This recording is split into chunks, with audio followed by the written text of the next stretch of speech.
ఇవాళ ఎండు చేప చింత చిగురు కూర చేస్తున్నాం ఫ్రెండ్స్. ఫస్ట్ సట్టిలో 2 పెద్ద ఉల్లిపాయలు కట్ చేసుకొని నీట్గా కడిగి వేయాలి. చేప ముక్కల్ని బాగా కడిగి నీట్గా కడగాలి ఫ్రెండ్స్. కడిగి అవి కూడా వేసుకోవాలి. అవి వేసిన తర్వాత అందులోనే పసుపు వేసాం కదా ఫ్రెండ్స్. రుచికి సరిపడా ఉప్పు, కారం,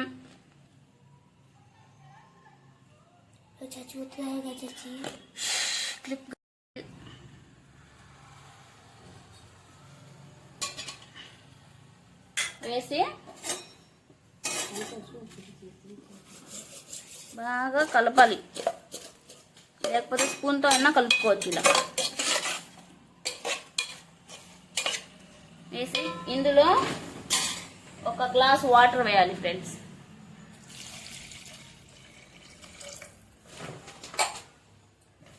వేసి ఇంకోసారి బాగా కలుపుకోవాలి. స్టవ్ వెలిగించుకొని కలుపుకున్న దాన్ని ఇలా పొయ్యి మీద పెట్టేయాలి ఫ్రెండ్స్. నీళ్లు సరిపోకపోతే మళ్ళీ 1/2 గ్లాస్ అన్నా వేసుకోవచ్చు. ఇప్పుడు ఎంతవరకు వచ్చిందో చూద్దాం. చూడండి ఫ్రెండ్స్ ఎలా ఉడుకుతుందో. ఇప్పుడు స్పూన్తో కాకుండా ఇలా కలుపుకోండి ఒకసారి. స్పూన్తో అయితే చేపలు మొత్తం కరిగిపోతాయి. అందుకని అలా కలుపుకొని దగ్గరికి పడింది. ఒకసారి మళ్ళీ ఇంకోసారి కలుపుకొని ఉంచుకోవాలి.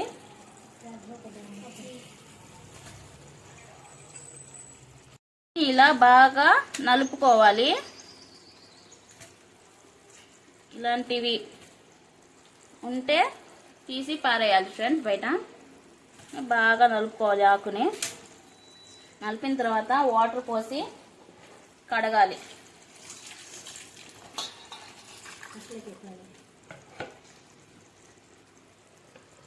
కడిగి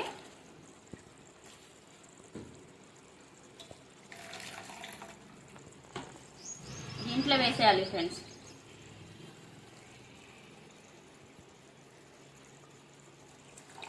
మొత్తం వేయాలి.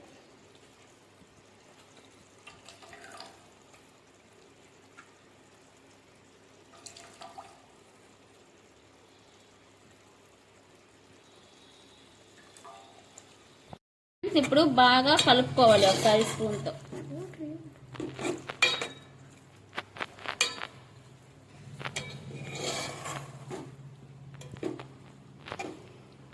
బాగా స్పూన్తో కలుపుకోవాలి.